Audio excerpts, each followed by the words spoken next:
Assalamualaikum Buya.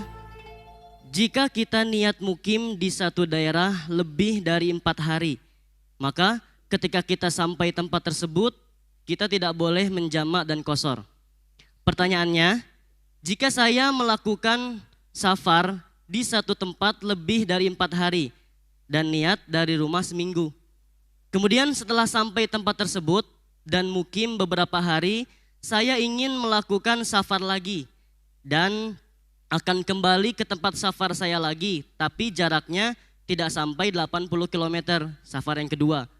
Maka di sini saya boleh menjamak dan mengqashar atau tetap seperti keadaan saya, seperti saya sebelum melakukan safar. Terima kasih Bu ya. Di dalam ini kemudahan di dalam syariat baginda Nabi Muhammad SAW. Makanya kami selalu sampaikan, ibadah sholat adalah ibadah yang akan dilihat pertama kali nanti. Dan pahalanya sangat besar. Dan bagi yang meninggalkan pun dosanya sangat-sangat besar. Akan tapi kemudahan agama kita di dalam menjalankan sholat pun ternyata mudah. Maka jadi catatan. Jika ada orang tidak bisa sholat atau susah melakukan sholat, itu pasti yang salah adalah gurunya. Gurunya yang merepotkan orang melakukan sholat. Karena gurunya yang salah sehingga sholat jadi berat. Sholat sangat mudah. Bahkan dalam bepergian pun lihat, kalau memang tujuan yang kita tuju adalah melebihi daripada 80 kilo, maka dianjurkan kita untuk mengqashar. Mengqashar bahkan menjamak dan mengqashar. Menjamak adalah zuhur dengan asar digabungkan, kemudian cukup dua-dua. Tapi Ustadz yang merepotkan, sekarang kan banyak masjid. Biarpun banyak masjid, biarpun 1000 masjid yang kau lewati. Inilah yang harus dihadirkan. Kok kenapa beragama jadi susah? Anda dalam bepergian, lakukan sholat jamak sekaligus qashar. Qashar yang zuhur jadi 2 rakaat, asar jadi 2 rakaat. Dikerjakan waktu zuhur, selesai. Habis itu Anda melakukan perjalanan dengan tenang.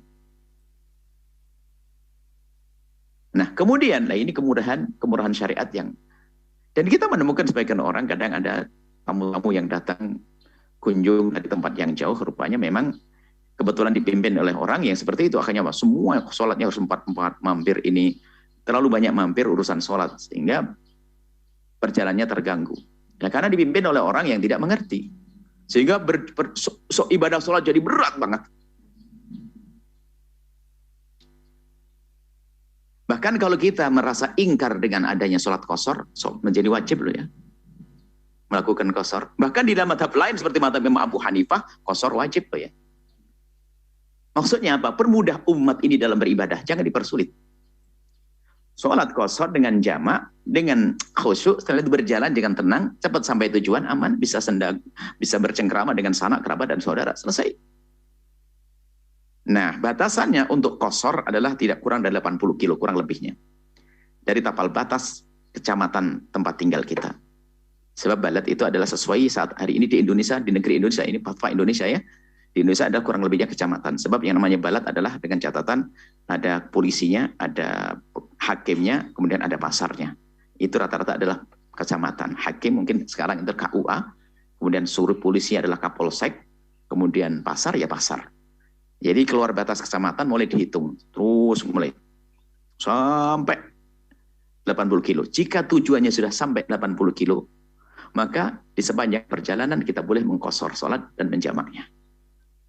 Nah, sampai kapan? Asalkan kita, sampai kapan pun dia. Sopir bis yang kerjaannya adalah pulang pergi Jakarta Surabaya setiap hari boleh mengqashar. Sepanjang hidupnya iya sampai mati. Kemudahan kok. Sampai mati, iya sampai mati. Enak dong. Enak dari sisi mana? Ya memang enak semuanya, Islam enak. Enak Islam gampang. Iya. Karena bepergian itu capek. Allah mudahkan urusan ini. Kecuali kita sudah ingin niat tinggal di sebuah tempat lebih dari 40 hari selain hari masuk dan hari keluar. 4 hari utuh. Kalau kita ingin tinggal misalnya di Pontianak, di sebuah tempat, Pontianak misalnya, di sebuah tempat Pontianak kan ada kabupaten ini, ada kecamatan ini berbeda-beda. Ada kota. Kalau kita ingin di sebuah tempat misalnya, niat tinggal lebih dari 4 hari utuh, misalnya hari keluar masuk. Anggap saja 7 hari, maka mulai dari kita menginjakkan kaki di tempat yang kita tuju, kita tidak boleh ngosor, tidak boleh menjamak. Akan tapi kalau niatnya memang tidak bertahan lama, akan berpindah-pindah. 3 hari di sini, pindah lagi ke tempat lain. Biarpun nanti balik lagi, selagi tidak menetap di sebuah tempat lebih dari 4 hari, maka ketahuilah dia tetap boleh mengkosor sampai kapanpun. Ada kemudahan. Mungkin kalau di Cirebon sana mungkin gambarannya, setiap kota ada gambarnya. Kalau Pontianak misalnya tinggal di kota Pontianak 2 hari, habis itu pindah ke kabupaten, habis itu pindah ke Mempawah, habis itu pindah lagi, biarpun dari kota itu boleh terus mengkosor. Atau kalau di Jawa, di Cirebon, orang Pontianak pergi ke Cirebon, di Cirebon 2 hari pindah ke Indramayu, habis itu Kuningan, habis itu balik lagi Cirebon. Asalkan tidak niat tinggal di satu tempat lebih dari 4 hari, sah. Boleh mengkosor, itu kemudahan dalam syariat. Ya, seperti itu. Selagi ini kemudahan, ya kita ambillah. Innallaha yuhibbu an tu'taru khusuh kama yuhibbu an tuta'azaimuhu. Kalau kita mengambil kemurahan dari Allah, itu hadiah dari Allah, senang. Allah senang. Seperti di saat kita menerima, seperti kita melakukan kewajiban-kewajiban sama. Bahkan dalam mazhab Imam Abu Hanifah, mengkosor adalah wajib. Artinya ini kemudahan hendaknya diambil. Jadi boleh, asalkan pindah-pindah. Yang nggak boleh adalah menetap. Misalnya di sini, kita ingin tinggal di Mempawah, orang Pontianak, kemudian ini kami di Pontianak, ini nggak tahu di mana siarannya ya.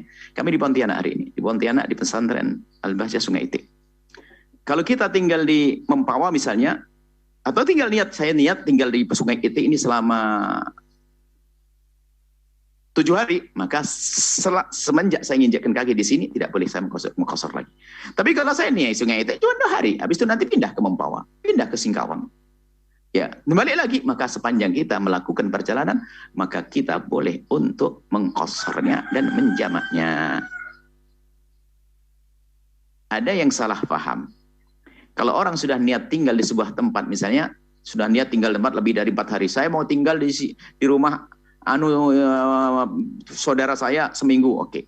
Masuk ke tempat tersebut, rupanya masih mengkosor sampai 4 hari, itu salah. Kalau sudah niat tinggal di sebuah tempat lebih dari 4 hari, maka mulai dari dia menginjakkan kaki di situ, sudah nggak boleh mengkosor. Bukan nunggu 4 hari. 4 hari itu hitungan jika kita niat tinggal lebih dari 4 hari, maka kita disebut mukim. 1 hari, 2 hari, 3 hari, 4 hari, itu adalah masih dianggap sebagai seorang musafir.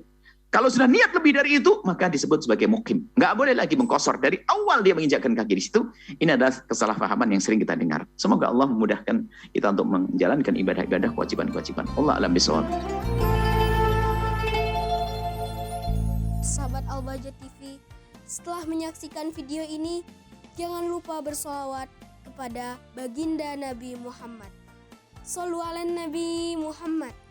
Allahumma sholli alaihi wa ala alihi wa sahbihi.